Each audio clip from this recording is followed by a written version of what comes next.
Hello friends, स्वागत है आप सभी का आपके अपने YouTube चैनल लर्निंग अड्डा 21 में। और साथियों, मैं हूं संजय सिंह यादव और आज की इस वीडियो के अंतर्गत हम लोग सामान्य हिंदी के अंतर्गत आने वाले या पूछे जाने वाले विकारी शब्द एवं अविकारी शब्द के ऊपर जो है डिस्कस करेंगे कि वास्तव में विकारी शब्द क्या होता है, अविकारी शब्द क्या है और इनके बीच क्या अंतर है। ये सारी जो डाउट है आपके इस वीडियो के अंतर्गत आपके दूर हो जाएंगे। और आज के बाद जो है विकारी एवं अविकारी शब्द से, क्योंकि प्रतियोगी परीक्षाओं में आपसे पूछा जाता है कि निम्न में कौन विकारी शब्द है और कौन अविकारी शब्द है। यदि उसकी नॉलेज आपके पास नहीं होती तो आप ऐसे क्वेश्चन को नहीं कर पाते। साथियों, इस वीडियो में आप अंत तक बने रहें, तभी ये सारी बातें आप जान पाओगे। तो चलिए हम लोग पहले शुरुआत करते हैं कि विकारी शब्द की। देखिए, जैसा कि नाम से ही स्पष्ट है कि जिसके पास विकार माने होता है भाई दोष से मतलब है, यानी विकार माने देखा जाए तो दोष, यानी ऐसा शब्द जिसके पास विकार पाया जाता है, दोष पाया जाता है, वही आपका विकारी शब्द होगा। और जिसके पास कोई विकार नहीं होगा, कोई दोष नहीं होगा, वो अविकारी है। लेकिन सवाल ये खड़ा होता है कि आखिरकार कैसा विकार, किस आधार पे हम इस विकार को तलाशते हैं और अविकार को। तो देखिए, यदि कोई विकारी शब्द क्या होता है, यानी ऐसे शब्द जो आपके लिंग जो है, वचन जो है, कारक जो है, ये पुरुष जो है, पुरुष के साथ ही साथ देखिए लिंग, वचन, कारक, पुरुष और जो है देखा जाए यानी लिंग के आधार पे, वचन के आधार पे, कारक पुरुष और कारक पुरुष जो है, इन सभी आधार पे यानी चारों बेसों पे आप देख रहे हैं, लिंग, वचन, कारक, पुरुष, इन चारों आधारों पे यदि उनमें कोई विकार है, यानी इन आधार पे यदि उनमें कोई दोष हो, यानी ऐसे शब्द जिनमें जो है आप देखिएगा लिंग, वचन, कारक, पुरुष आदि के आधार पे कोई विकार होता है, कोई दोष होता है, तो वो तो विकारी शब्द होगा। अभी मैं उदाहरण लेके बताता हूँ, बहुत अच्छे से क्लियर होगा। और जिनके पास इस आधार पे यानी इस बेसिस पे, यानी यही बेस है, हम इस बेस के आधार पे कोई भी शब्द लेते हैं, कोई भी पद लेते हैं और उसे चेक करते हैं कि वास्तव में वो विकारी के अंतर्गत आएगा कि अविकारी शब्द के अंतर्गत आएगा। लेकिन चेक करने का जो पहचान करने का तरीका है वो वही, उसको हम देखते हैं कि क्या उसके अंदर मेल फीमेल संबंधित कोई दोष है, क्या वो मेल फीमेल संबंधित उसके पास कोई विकार है, वचन के आधार पे, कारक के आधार पे, पुरुष। चलिए एक उदाहरण लेते हैं। जैसे यदि आपके सामने सीता शब्द लिख दिया जाए, सीता लिख दिया जाए, पहले एक छोटा सा उदाहरण लेते हैं, सीता। तो सीता वास्तव में कौन सा शब्द है भाई, विकारी है। अब ये विकारी क्यों है? इसलिए विकारी है कि इसमें लिंग संबंधित दोष है, इसके पास लिंग संबंधित, यानी इसके लिंग का पता चल रहा है कि वास्तव में सीता जो है आपकी क्या है, स्त्रीलिंग है। ठीक है, ये पुल्लिंग नहीं है, स्त्रीलिंग है। तो यानी जिसमें पुल्लिंग एवं स्त्रीलिंग का पता चल पा रहा है, यानी लिंग का पता चल गया। ठीक है, तो वो अच्छा। लिंग के बाद वचन, तो सीता को अगर देख रहे हैं तो स्पष्ट रूप से पता चल रहा है कि सीता वास्तव में आपकी एक वचन के रूप में, यहाँ पे एक वचन है, सीता शब्द एक वचन है।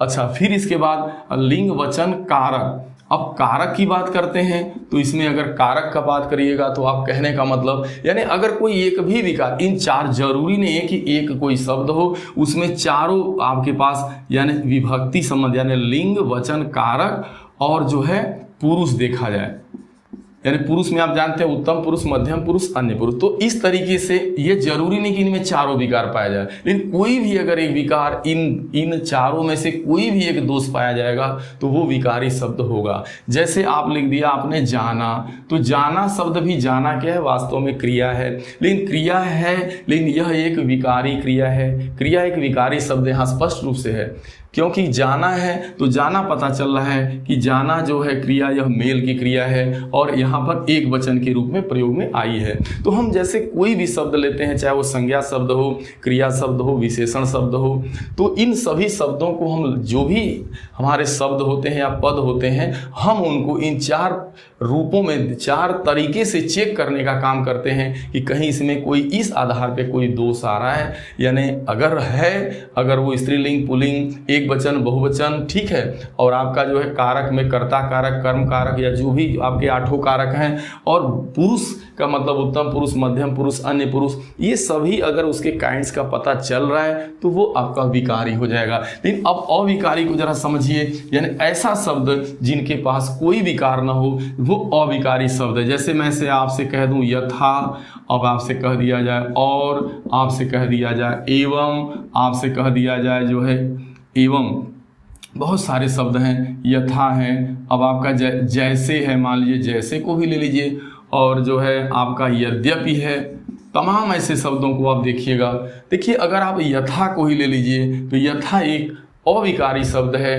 क्यों अविकारी है? क्योंकि पता नहीं चल रहा कि यथा स्त्रीलिंग है कि पुल्लिंग है कि एक वचन है कि बहुवचन है कि कौन सा कारक है। अगर हम और की भी बात करें, हम आपसे पूछें और शब्द कैसा शब्द है, स्त्रीलिंग है कि पुल्लिंग, आप कहेंगे सर पता नहीं चल रहा कि ये वास्तव में स्त्रीलिंग है कि पुल्लिंग है, एक वचन है कि बहुवचन है। यानी कहने का मतलब इसमें कोई दोष नहीं है, यानी कोई विकार नहीं पता चल रहा है लिंग वचन कारक के आधार पे, तो हम ऐसे शब्दों को अविकारी शब्द की संज्ञा देते हैं। जैसे एवं की बात कर लीजिए, वैसे ही आपका जैसे है, यद्यपि है, तमाम ऐसे आपके पास शब्द होंगे।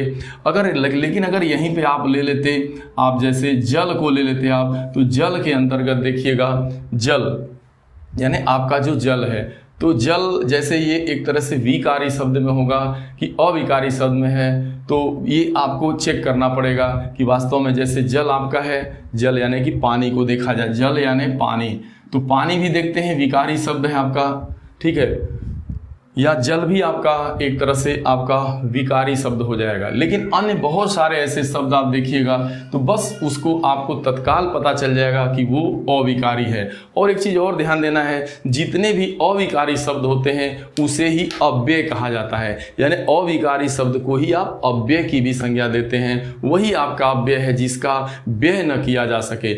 और यदि आप अव्यय की नॉलेज है, अविकारी शब्द की नॉलेज है, तो आप अव्ययी भाव समास भी कर पाते हैं। क्योंकि यदि आपको अव्यय की नॉलेज नहीं है, यानी अविकारी शब्द की नॉलेज नहीं है, तो आप जो है अव्ययी भाव समास नहीं कर पाते।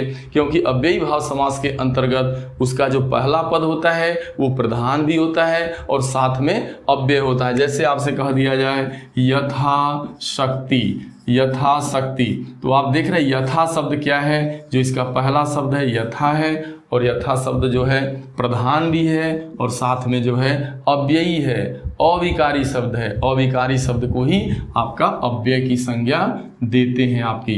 तो ये इस तरीके से आपको ये जानकारी हो पाई इस वीडियो के अंतर्गत कि वास्तव में जो है अविकारी एवं विकारी शब्द क्या हैं, दोनों में क्या डिफरेंस है और किस आधार पे हम जो है इनके बीच अंतर को खोजते हैं। ठीक है, तो ये अंतर के खोजने का तरीका मैंने बताया कि वही आपका है लिंग कारक एवं वचन के आधार पे हम जो है इसके गुण दोषों का पता करते हैं। साथियों, मैं उम्मीद करता हूँ ये वीडियो आपको ज़रूर पसंद आया होगा, और यदि ये वीडियो आप सभी को पसंद आए तो इसे अपने लोगों के बीच ज़रूर साथियों शेयर करिएगा, चैनल को लाइक सब्सक्राइब करिएगा, और साथियों जो है आप कमेंट जरूर करिएगा, क्योंकि आपके कमेंट का हमें इंतज़ार रहता है, और कमेंट के द्वारा ही जो है हमारे अंदर कुछ बदलाव या हमें क्या करना है, हमारे पास क्या कमी वीडियो में रह गई, उसको हम अगली वीडियो में दूर करने का काम साथियों करते हैं। आप सभी का बहुत बहुत धन्यवाद। Thank you so much.